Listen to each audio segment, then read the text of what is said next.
Abra comigo a sua Bíblia.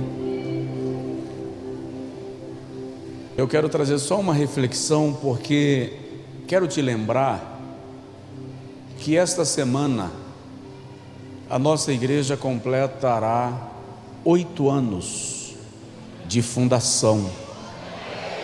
Sexta-feira, dia 6 de julho. Ainda somos uma criança, mas já somos uma criança mais do que ensinável. Já temos compreensão que não pode gritar na sala enquanto o pai e mãe conversam. Já temos noção que não pode responder pai e mãe. Já temos noção de disciplina. Já somos uma criança no final da segunda infância e caminhando para a pré-adolescência. Quero falar um pouco sobre a igreja, suas características na história. Vou usar 30 minutos, 20 minutos para falar sobre isto, e Deus vai nos orientar e nos guiar. Atos dos Apóstolos, capítulo de número 17, versículo 6. Atos dos Apóstolos, capítulo 17, versículo 6.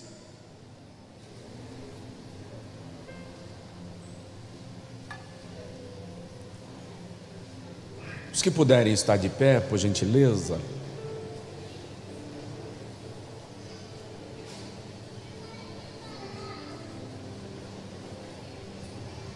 Só os que têm as pernas saudáveis e podem se levantar. Assim funciona. Descobriu o segredo. Você ainda agradece pela perna ou pelas pernas. Está procurando ainda. Atos 17, 6 diz assim: e não os achando, trouxeram Jason e alguns irmãos à presença dos magistrados da cidade, clamando: estes que têm alvoroçado o mundo chegaram também aqui. Em algumas versões está escrito assim: estes homens que estão transtornando o mundo chegaram também aqui. Na versão que nós estamos usando, corrigida e fiel, diz: estes que estão alvoroçando o mundo chegaram também aqui. Estes chegaram em Feira de Santana? Coloque a mão assim no peito e diga comigo: Senhor, eu preciso fazer alguma coisa que gere mudança. Senta um pouquinho, por gentileza. Eu serei rápido, serei breve, mas gostaria de falar um pouquinho sobre a igreja do avivamento. O que é avivamento? Quando uma igreja é de fato avivada. Qual o perfil da igreja que atende à perspectiva bíblica? Qual o segredo da igreja primitiva para que ela tenha se tornado a igreja modelo para a história?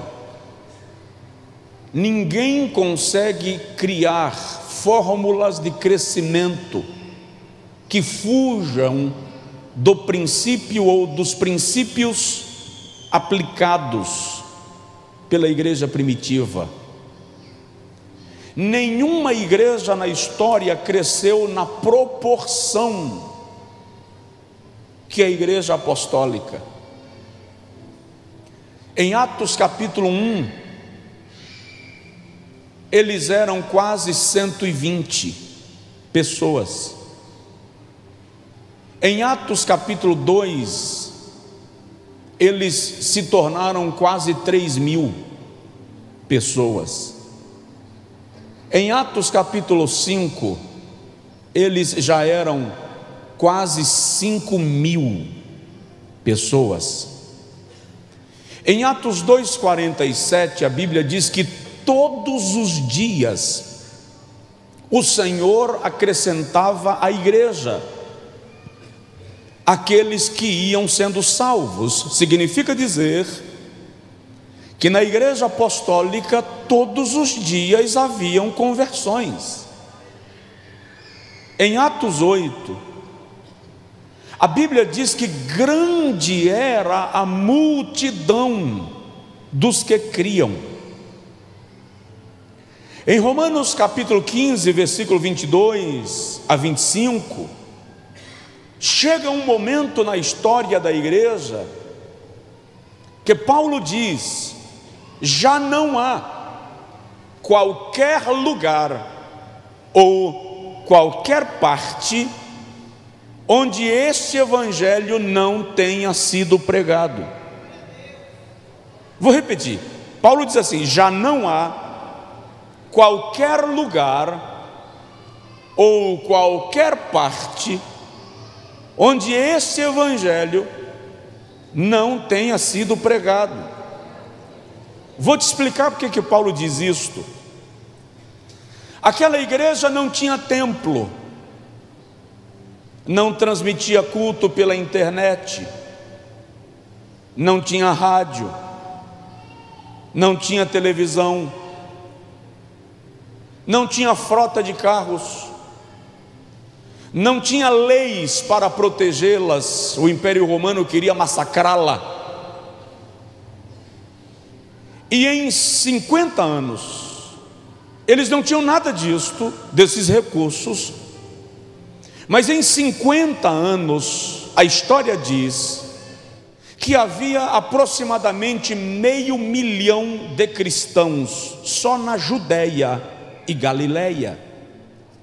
Em 50 anos, aproximadamente 500.000 pessoas haviam se tornado cristãs só na Judéia e na Galileia. E em 60 anos, o mundo inteiro já havia ouvido falar de Jesus. Vou repetir: em 60 anos, o mundo inteiro já havia ouvido falar de Jesus. Eles não tinham rádio, repito, não tinham televisão, não transmitiam culto pela internet, não tinham templos, não tinham carros, não tinham ônibus para transportar o povo. No entanto, em 60 anos, eles evangelizaram o mundo inteiro.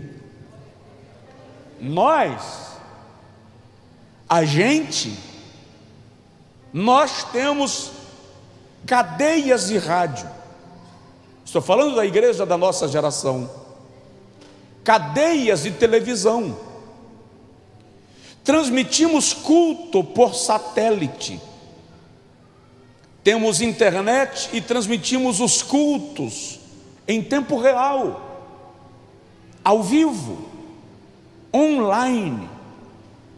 Temos templos nos pontos mais estratégicos da cidade, nos bairros mais distantes, nas aldeias e nos povoados.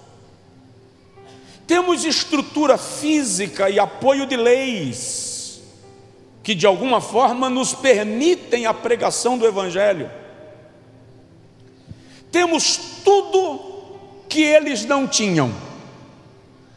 Eles, sem nada do que temos, evangelizaram o mundo em 60 anos.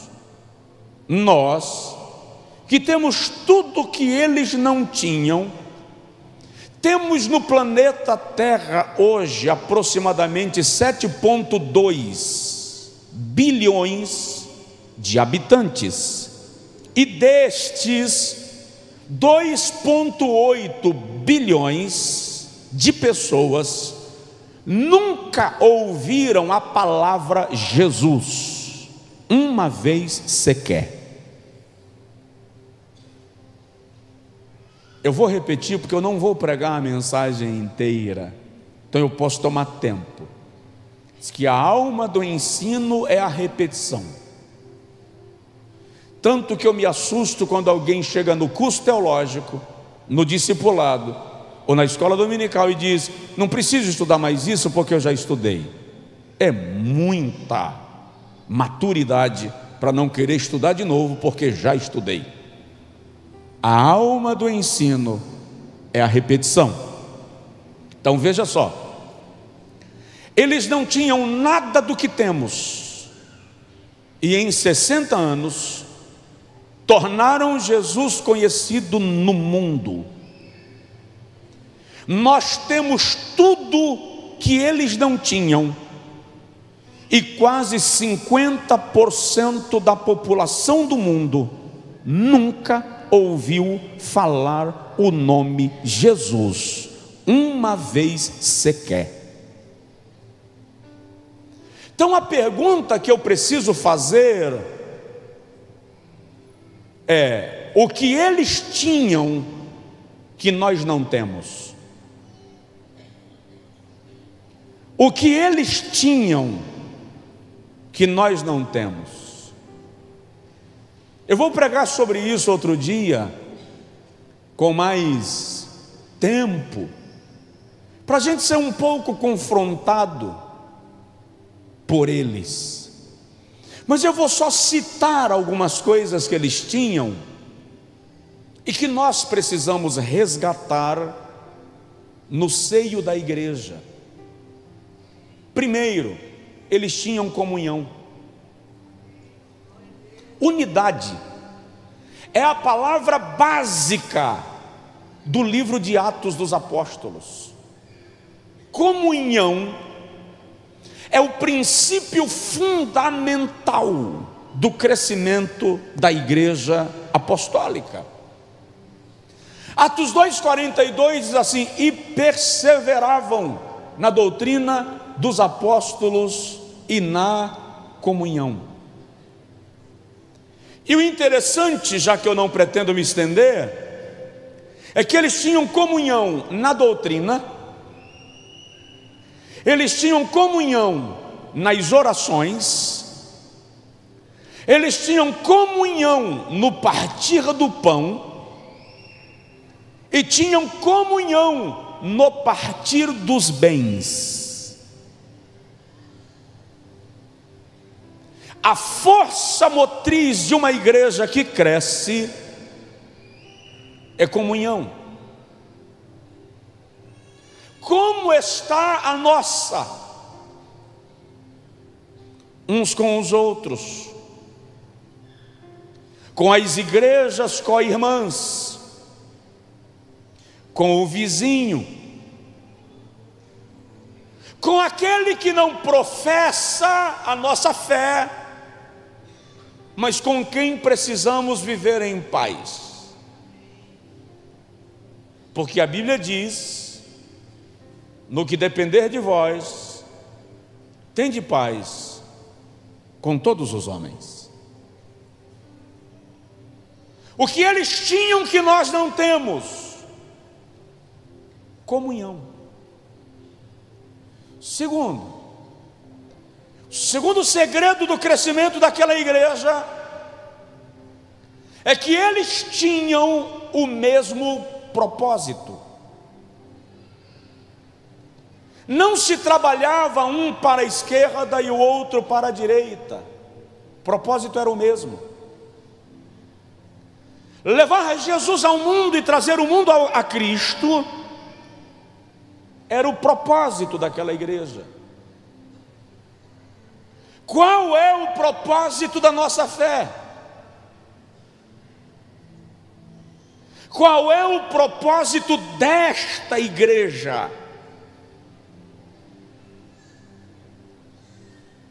Por que razão somos igreja e por que razão estamos aqui? O que queremos como igreja? Onde pretendemos chegar?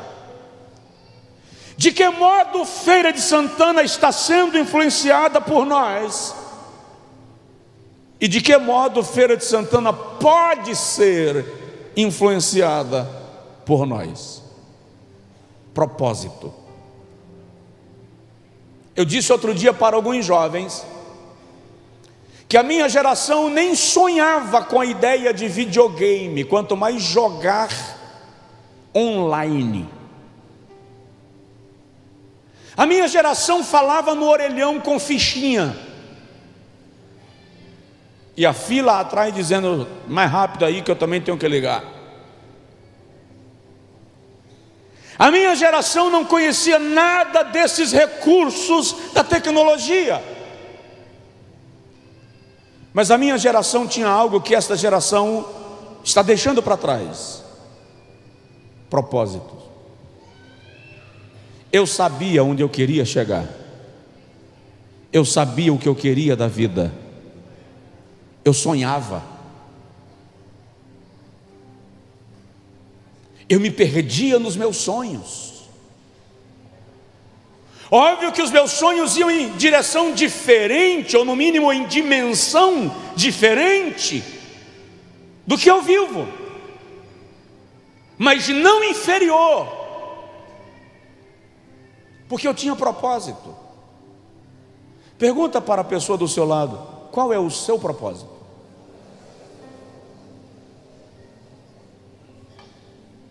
Eu fui para o colégio com propósito. Eu fui para a faculdade uma vez com propósito.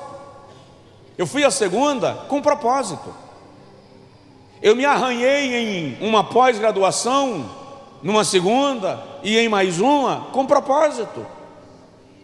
Eu estou ensaiando ingressar em outros cursos de aperfeiçoamento e crescimento com propósito. Preciso chegar em algum lugar. E quanto mais preparado você se torna, mais as oportunidades se apresentam, ou pelo menos se possibilitam, porque as oportunidades se apresentam para todos, só que nem todos estão se preparando para elas. Qual é o seu propósito? Terceiro, eles tinham a mesma humildade. Humildade e humilhação são coisas diferentes. Humilhação é compulsória, humildade é espontânea. Humilhação é quando alguém te joga no chão e pisa no teu pescoço. Humildade é quando você decide descer. Na igreja primitiva não havia a briga. Pô, eu prego melhor, eu sou melhor, eu canto melhor, eu faço mais, porque eles entendiam que aquilo que cada um estava fazendo não era para si, mas para o corpo. Então eu não fiz, nós fizemos. Eu não sou, nós somos. O eu sai de cena e o nós se alinha a Cristo. Porque Salomão já estabelece um princípio, ele diz: é melhor serem dois do que um, porque se um cair, o outro levantará, e se um sentir frio, o outro aquecerá.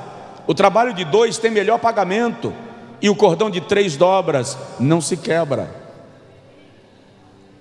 Humildade. Humildade é entender que não importa a posição hierárquica, ela não me torna mais especial ou melhor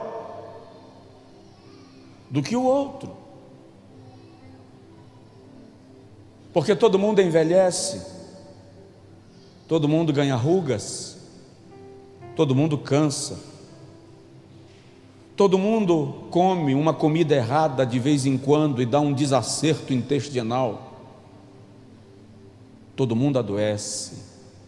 Todo mundo precisa de uma visita, todo mundo chora, todo mundo desaba de vez em quando e precisa de alguém para lhe colocar de pé de novo.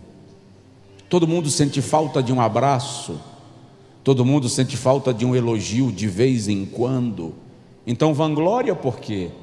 Se todo mundo morre e todo mundo será sepultado, e por mais lindo que seja, por mais linda e cheirosa que seja, se você morrer hoje, daqui a 24 horas, ninguém te quer dentro de casa.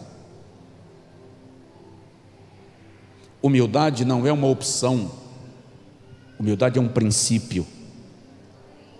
Jesus abriu uma escola de humildade, tem básico, médio, superior, mestre, doutorado, pós-doutorado, e ele diz assim: aprendei de mim que sou manso e humilde de coração. E a regra básica da humildade é que você nunca se forma.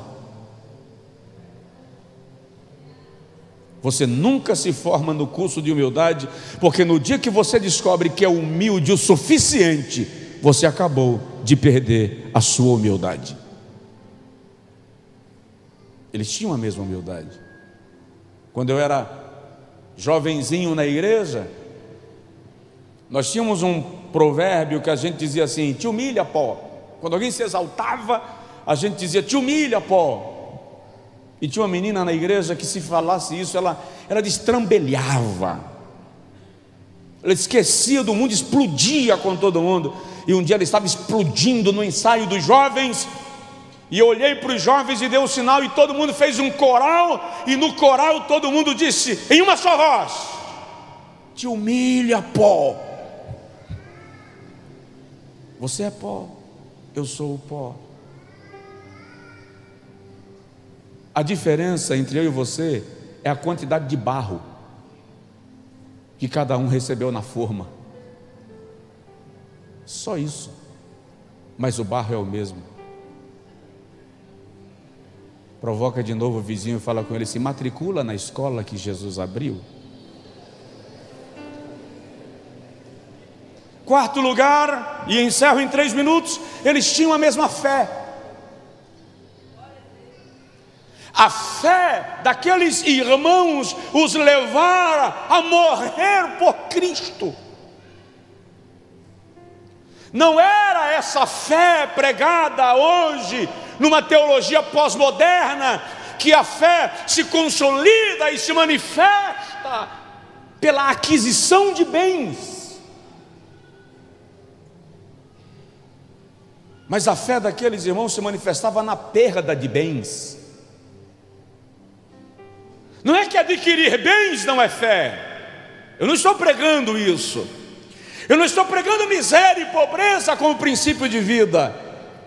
Eu estou pregando que a minha e a sua fé não pode estar condicionada a circunstâncias. Isto é fé. Eles tinham a mesma visão estratégica. A visão era a mesma. A percepção da necessidade era a mesma. Quando se estabelecia uma meta de ação e conquista, a visão se unia. Porque a palavra divisão é a junção de duas palavras latinas, duo ou dois, e vision, visão. Então divisão vem da ideia de duas visões. Quando há duas visões, não há unidade, então há uma divisão. Eles tinham a mesma visão, eles tinham o mesmo compromisso com o reino. Ai, eu vou pregar essa mensagem num culto de doutrina, está vindo um negócio aqui assim, ai, hoje eu não vou para o culto porque eu não sou o pregador. Hoje eu não vou para o culto porque eu não estou escalado no louvor. Hoje eu não vou para o culto porque domingo eu fui e não me deram oportunidades. O meu e o seu compromisso não é com o microfone. O meu e o seu compromisso não é com a posição aqui em cima, até porque estar aqui é perigoso. Estar aqui em cima é perigoso. As pessoas pensam que é status, mas é perigoso. A mente humana não é disciplinada para algumas posições, por isso que ela tem que ser convertida. Então, com quem é o meu e o seu compromisso? Eu estou desistindo da minha fé e de ser crente porque eu me decepcionei com a irmã fulana. Com quem é seu compromisso? Com quem é sua aliança? Presta atenção, na vida cristã de vez em quando você precisa comer sal e não tomar água depois porque não encontrou. Na vida cristã de vez em quando você precisa engolir jacaré com as patas abertas, elas descem rasgando, mas fica tranquilo que seu organismo convertido foi treinado para fazer digestão. O nosso compromisso é com Deus e com a sua obra. Era isso que eles tinham. E eu concluo.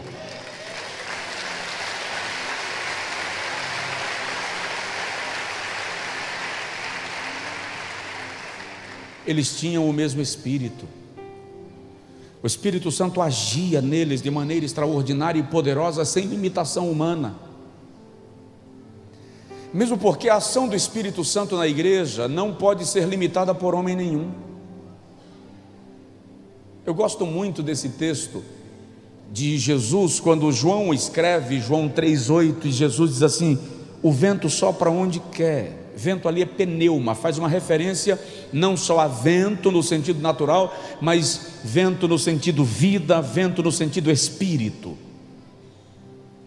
E Jesus ali está falando do espírito.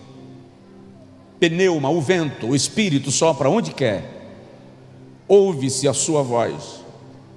Não se sabe de onde vem, nem para onde vai. Assim é todo aquele que é guiado pelo Espírito de Deus.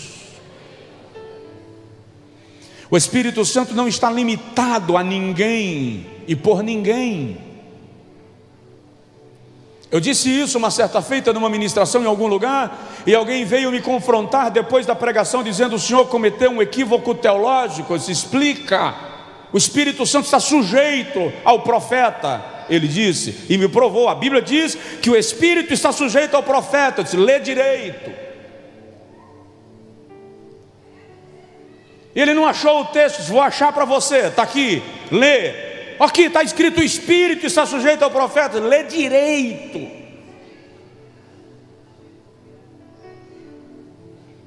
Não entendi, pastor. Então eu vou ler para você. O Espírito do profeta está sujeito ao profeta, não é o Espírito Santo. O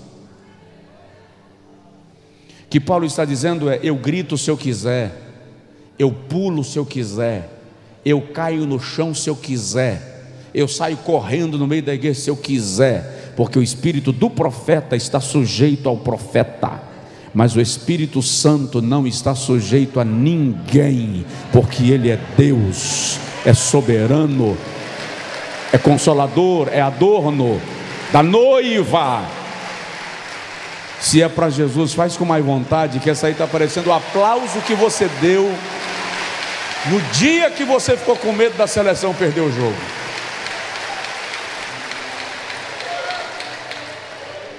Ore comigo agora e diga para Deus: eu quero fazer um compromisso.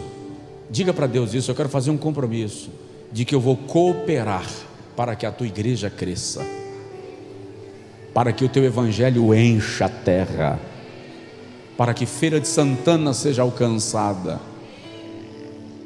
Ore agora com as suas palavras e faça uma aliança com Deus. Pai, nós não podemos apenas ser porta para um culto, nós não podemos ser apenas denominação mais uma. Nós precisamos ser sal, ser luz, precisamos influenciar, precisamos cooperar, precisamos provocar. precisamos transtornar, alvoroçar o mundo espiritual. Nos usa, nos dá a visão, nos dá, Senhor querido, a conversão, para que vivamos o que o Senhor tem planejado para nós, como igreja, como cristãos, como coluna e firmeza da verdade, como sal da terra e luz do mundo. Usa-nos, usa-nos, usa-nos, em nome de Jesus. Diga amém. Olha no seu vizinho e fala com ele: Deus vai usar você.